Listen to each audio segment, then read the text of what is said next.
ప్రధాని మోదీకి బీసీ అనే విషయం ఇప్పుడు గుర్తుకొస్తున్నదా? నిజంగా మోడీ బీసీ అయితే పార్లమెంట్లో బీసీ బిల్లు ఎందుకు పెట్టట్లేదని బీసీ సంక్షేమ సంఘం జాతీయ అధ్యక్షులు జాజుల శ్రీనివాస్ గౌడ్ ప్రశ్నించారు.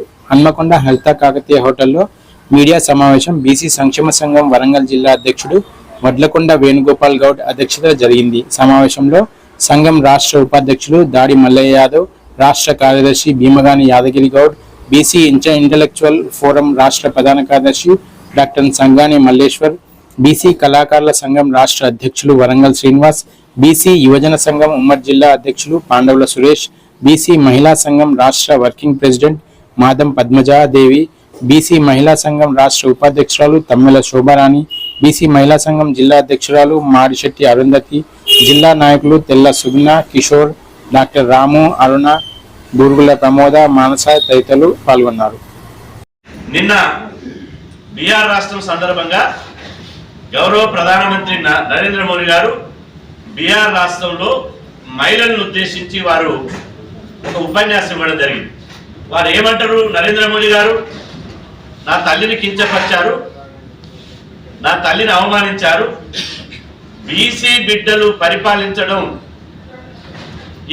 ఈ కాంగ్రెస్ వాళ్ళకి ఇష్టం లేదు, ఒక బీసీ బిడ్డ ఈ ప్రధానమంత్రిగా కావడం వీళ్ళకు కాంగ్రెస్ వాళ్ళకి ఇష్టం లేదు అంటున్నాడు.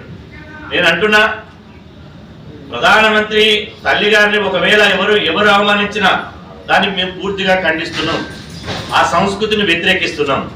కానీ నరేంద్ర మోదీ గారు మీకు బీసీ అనే మీరు బీసీ అనేది మీకు ఇప్పుడు గుర్తొస్తుందని నేను అడుగుతున్నా. నరేంద్ర మోదీ గారికి బీసీ అనే కార్డు ఎప్పుడు ఉపయోగపడుతుంది అంటే కరెక్ట్ పార్లమెంట్లో చర్చ జరిగి ప్రతిపక్షాలు విమర్శించినప్పుడు, లేకపోతే వారు చేసిన తప్పులను ఎత్తి చూపినప్పుడు, లేదా వివిధ రాష్ట్రాల్లో అసెంబ్లీ ఎన్నికలు జరిగినప్పుడు, పార్లమెంట్ ఎన్నికలు జరిగినప్పుడు నేను బీసీ అనే పదం ఆయన గుర్తొస్తుంది.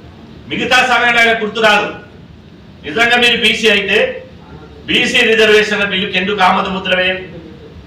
నిజంగా మీరు బీసీ మీ శరీరంలో బీసీ రక్తం ప్రవహిస్తే, నిజంగా మీరు బీసీల కంప్లిమెంట్ ఉంటే, మీలో బీసీ యొక్క చిత్తశుద్ధి ఉంటే, మరి 42% రిజర్వేషన్ల బిల్లు ఇవాళ పార్లమెంటుకు పోయి 5 నెలలకు పైగా అవుతుంది కదా. మీ బీసీ బిడ్డలు, బీసీలు మీ వారసులు, మరి మీ సర్పంచులు, ఎంపీటీసీలు, జెడ్పీటీసీలు, కనీసం స్థానిక సంస్థల్లో కూడా ప్రజాప్రతినిధులు కావద్దా? నరేంద్ర మోదీ గారు ఇదెక్కడి న్యాయం? మీ ప్రధానమంత్రి పదవిని కాపాడుకోవడానికి మాత్రం బీసీ కార్డు ఉపయోగపడాలి, కానీ కోట్లాది మంది బీసీలకు ప్రయోజనాల కోసం మాత్రం బీసీ కార్డు ఉపయోగపడదు. నేను అంటున్నా, 11 సంవత్సరాలుగా నరేంద్ర మోదీ గారు 11 సంవత్సరాలుగా ఈ దేశానికి ప్రధానమంత్రి ఉన్నాడు. ఇందిరాగాంధీ రికార్డును బద్దలు కొట్టిండు. సంతోషం, ఒక బీసీ బిడ్డ ఇందిరాగాంధీ రికార్డు బద్దలు కొట్టడానికి.